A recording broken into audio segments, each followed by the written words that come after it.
సీమా పర్వీన్ ఆ రోజు ఎన్టీ రామారావు గారు ఉన్నప్పుడు పింఛను శాంక్షన్ చేశాడు. అప్పటి నుంచి పింఛను ఉంది. నేను వచ్చిన తర్వాత మళ్ళా దాన్ని 3,000 రూపాయలు ఆ రోజు చేశాం. ఇప్పుడు కరెంటు ఛార్జీలు బిల్లు ఎక్కువ వచ్చిందని ఆ 3,000 రూపాయల పెన్షన్ కూడా రద్దు చేసే పరిస్థితికి వచ్చారు. ఈ అమ్మాయిని చూస్తే మానవత్వం ఉండేవాడు ఎవడైనా సరే కలెక్టర్ దగ్గరికి పోయినా ఎవరి దగ్గరికి పోయినా ఎవ్వరు కూడా పట్టించుకోలేదంటే ఎంత బాధేస్తుందో, ఎంత మానవత్వం లేని ప్రభుత్వం మీరు ఒక్కసారి గుర్తుపెట్టుకోవాల్సిన అవసరం ఉంది.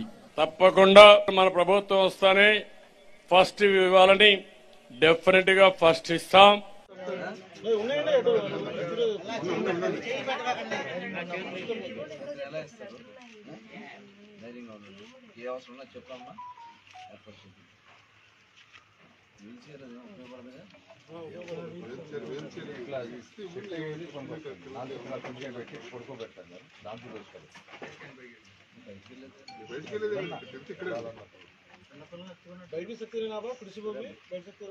ఎంత వయసు?